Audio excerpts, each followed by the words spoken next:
You know, it's a good day when your cameraman worked 40 years for the railroad. Absolutely. And I love Norfolk Southern CSX, and I said to him moments ago, and I'll say it again, through everything we've gone through in this industry, when many of these cars were rolling off the assembly line brand spanking new, the railroad was supplying paychecks, and they're still doing it today.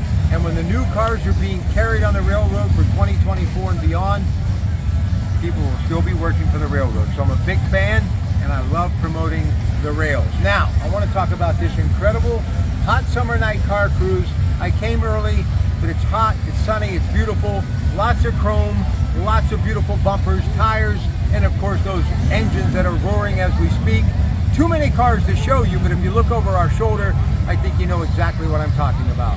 Here he is, part of my pit crew, Dan Nahas. You'll do okay with AK, and you'll do great if you come to this cruise. It's awesome. Absolutely.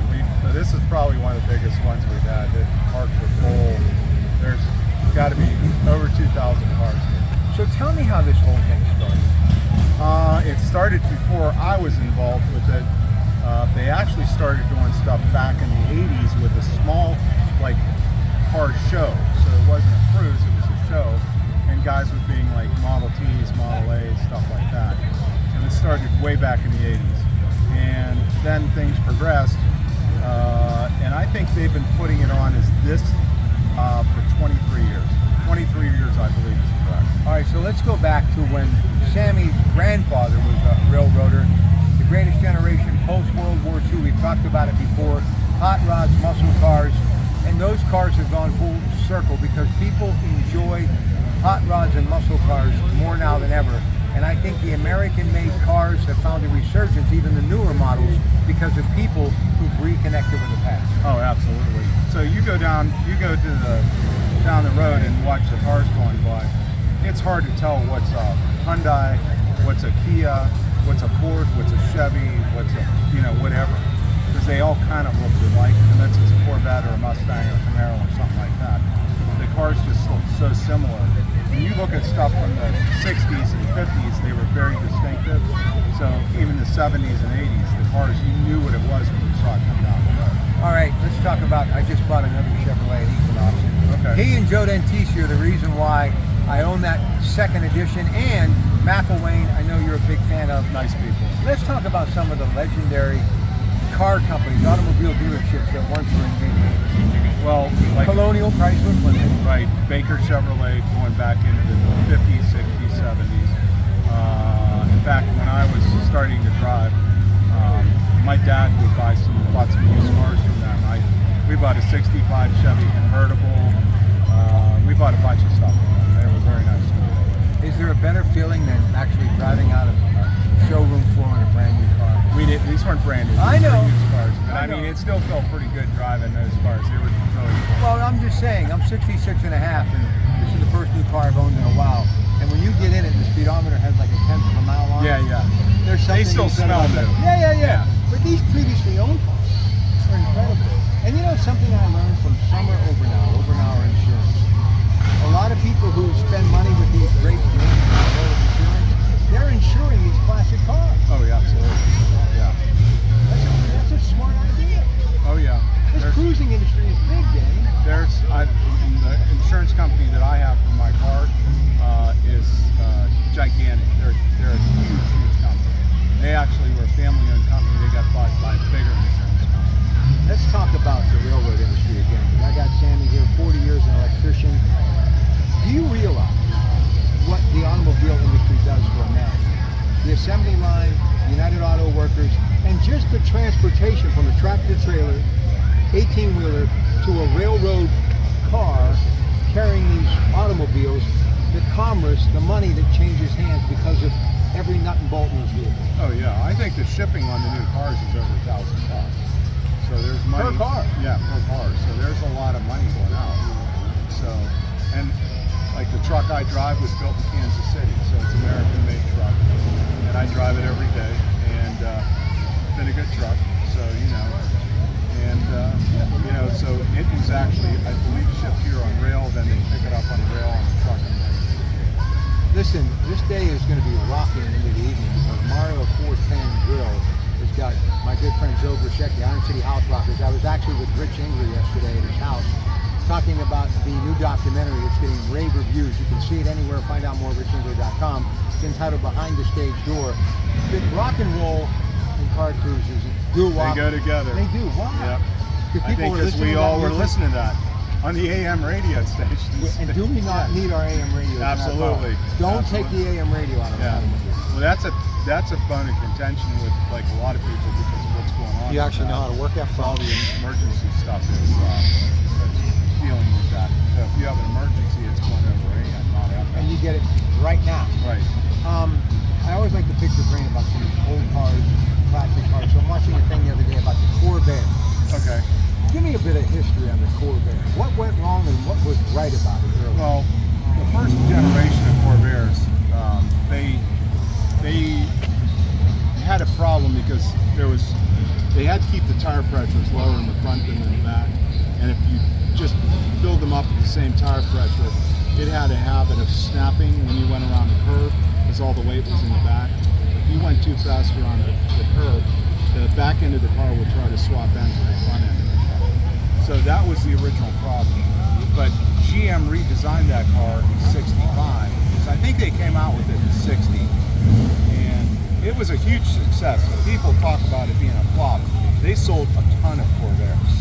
But in '65, when they came out with the new body style, they redesigned the rear end. And they've raced those cars. Like, there was Don Yanko out of Cannonsburg that built a bunch of those. And those cars were like an SCCA racing car, and those cars are super valuable. In fact, a friend of mine bought one from Tim Allen. So, I mean, the comedian Tim Allen, yeah. So those cars are very valuable. I think Jay Leno has one. I think Tim Allen had two and sold one to my friend. So, I mean, they only made like 100 and some of these cars. You realize Jay Leno's going to be there less than a month at Rivers, Craig Ferguson in Arsenio Hall. Maybe if we could reach out to him, I think he would really enjoy this. Oh yeah, absolutely.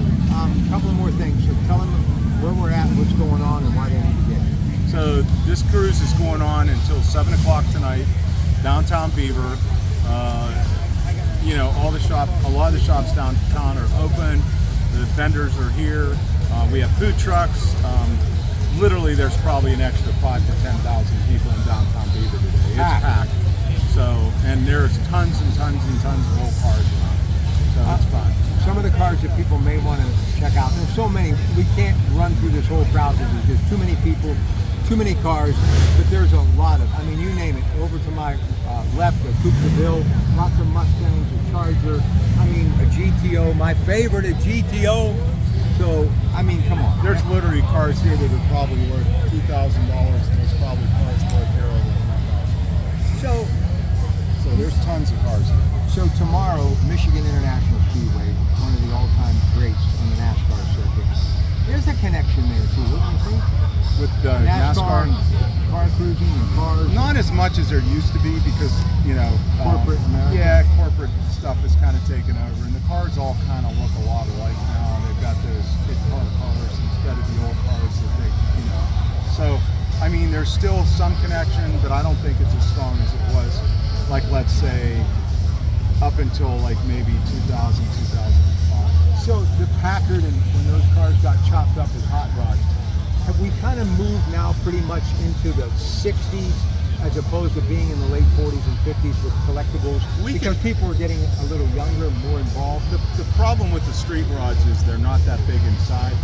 So most of them don't have a ton of room. A few of them do. Okay. But a lot of the guys have coupes. They have 2 seats in them. Take your wife, that's it. So if you have a family, it's hard to get them around. Like a lot of these cars here, let's say a 56 Chevy, you can put your kids in the back and you can probably put 5 people in that car. There's a few street rods that are like that, but most of them the guys built with coupes. Let me give you a lot of credit. By the way, the gang that he hangs out with, these men and women, meet every Friday night in the park. They just sit down, have a cup of coffee and chat. Everyone's welcome. It's truly one of the best stress reliefs that I've ever had in my life after a long week, just to sit down and talk about cars. But this guy is so passionate. AK Nahas, service after the sale, and he'll give you all the service and information you need when it comes to these cars. This is something that's so passionate in your life. But I gotta believe making those trips to those dealerships with your dad Oh, was when it absolutely. first started, right? I spent, my dad had to work really hard, so, you know, when he came home, working on the cars or putzing with cars was like a good way to spend time with each other. So I spent a lot of time with my dad when we were younger, right? He bought me my first car when I was 14. I didn't even have a driver's license. He bought me a 55 Thunderbird for $325 when I was 14 years old. Good guy. Yeah, so that was my first car. Now, as I got older, the car, I didn't fit in the car, so we ended up selling the car. They don't. If you're 6'4", 6'5", you're not fitting in a 55 Thunder. It may not look like it now, but Danny and I are kindred spirits. So a year ago, I understand totally what he's talking about. So we like food, we like cars, and you know, I think of places like Jerry's Driving really would have done a lot for classic cars. Oh, yeah. People love to go there, right? Yeah, you figure Hank's and Jerry's were places, and then in Alipopo they had.